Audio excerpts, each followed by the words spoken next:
এবার অভিবাসন সংক্রান্ত বিধি সংশোধন করে দিল কেন্দ্রীয় সরকার। গত মাসে নাগরিকত্ব সংক্রান্ত 2009 সালের বিধি সংশোধন করা হয়েছে, আর এবার 2025 সালের অভিবাসন এবং বিদেশি নাগরিক বিধিতেও সংশোধন করা হলো।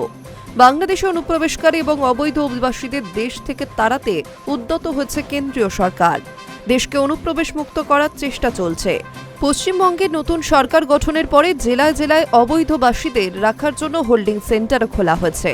এমন এক পরিস্থিতির মাঝে সোমবার অভিবাসন সংক্রান্ত বিধি সংশোধন করে দিল স্বরাষ্ট্র মন্ত্রক।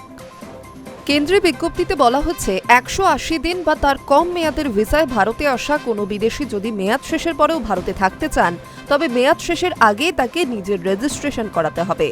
আগে এই ধরনের ভিসার ক্ষেত্রে নিয়ম ছিল 180 দিনের মেয়াদ শেষের 14 দিনের মধ্যে রেজিস্ট্রেশন করাতে হবে।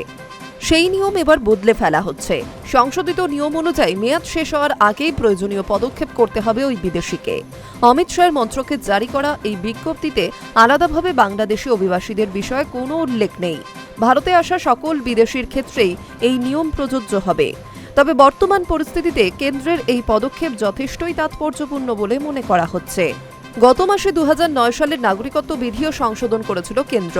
সেখানে বলা হচ্ছে ভারতের নাগরিক হতে চাওয়া কোনো বাংলাদেশি, পাকিস্তানি বা আফগানের কাছে নিজের দেশের কোনো বৈধ বা মেয়াদ উত্তীর্ণ পাসপোর্ট থাকা চলবে না। কোনো আবেদনকারীর কাছে বৈধ পাসপোর্ট থাকলে তাকে সেই পাসপোর্টের নম্বর, সেটি কবে জারি করা হয়েছিল, তার মেয়াদ কতদিন, এই সমস্ত তথ্য দিতে হবে। এবার বিদেশি নাগরিকদের ভারতে অভিবাসন সংক্রান্ত বিধিও সংশোধন করল কেন্দ্র।